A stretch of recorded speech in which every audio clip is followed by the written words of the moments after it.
آج ہم بات کرنے والے ہیں ایک ایسی زبردست چکن ڈش کی جو مسالوں کے گہرے ذائقے اور خوشبو سے بھری ہوئی ہے۔ یہ ایک ایسا سٹارٹر ہے جسے پین میں فرائی کیا جاتا ہے اور اس کا ذائقہ اتنا لاجواب ہوتا ہے کہ بس یہ ہر محفل کی جان بن جاتا ہے۔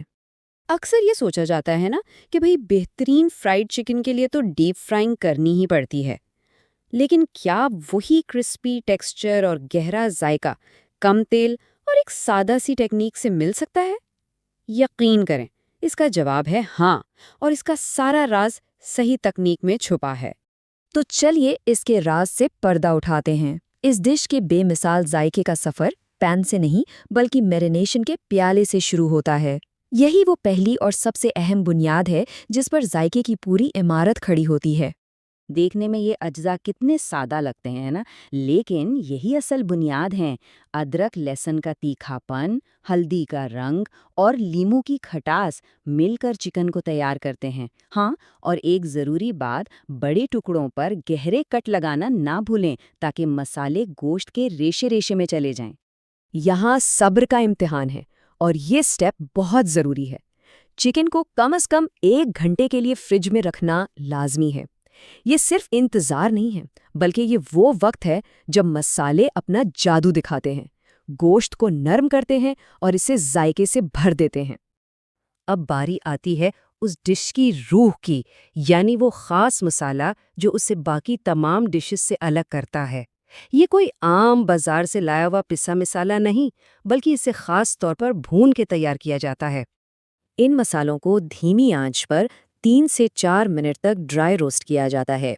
اس عمل سے ان کے قدرتی تیل باہر آتے ہیں اور ایک ایسی مسحور کن خوشبو اٹھتی ہے جو پوری کچن کو مہکا دیتی ہے۔ یہی خوشبو تو اس ڈش کی پہچان بنتی ہے۔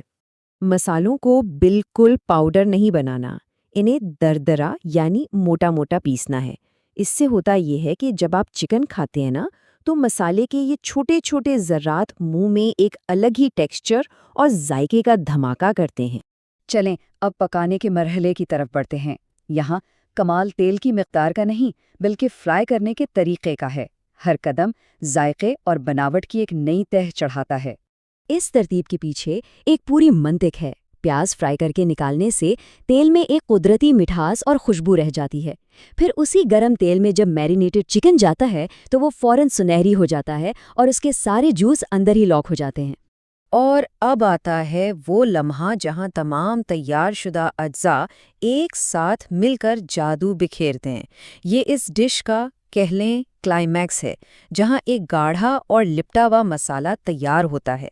بھنے ہوئے چکن میں تلی ہوئی پیاز اور میرینیشن کا بچا ہوا مسالہ واپس ڈال دیا جاتا ہے، اور پھر آتا ہے دہی۔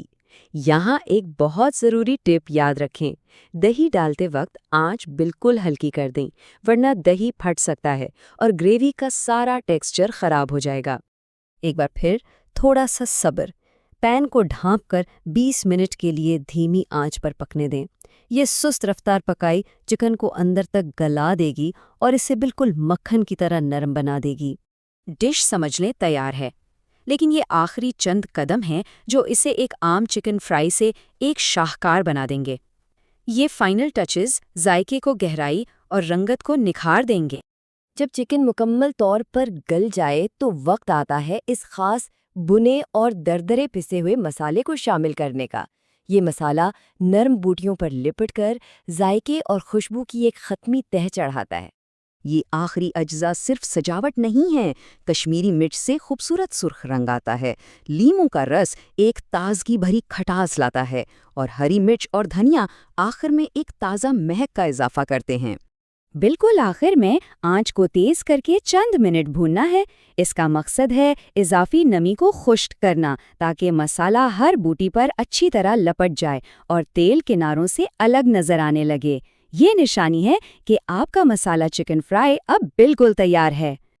اور نتیجہ وہ آپ کے سامنے ہیں، ایک ایسی چکن ڈش جس کی ہر بوٹی مسالے میں لپٹی ہوئی ہے، جو ذائقے میں چٹپٹی اور خوشبو میں لاجواب ہے۔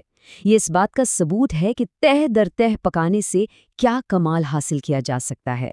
اسے سرو کرنے کے لیے ساتھ میں پیاز کے لچھے اور پودینے کے پتے رکھیں، اور کھانے سے بالکل پہلے اوپر سے تھوڑا سا نیمبو نچوڑنے سے اس کا ذائقہ بالکل نیکسٹ لیول پر چلا جاتا ہے۔ تو یہ ڈش اس سوال کا جواب ہے نا؟ کیا بہترین ذائقہ حاصل کرنے کے لیے ہمیشہ آسان راستے کو چھوڑنا پڑتا ہے؟ شاید کھانا پکانے کا اصل فن ٹیکنیک، صبر اور محبت میں ہی چھپا ہے، نہ کہ صرف تیل کی مقدار میں۔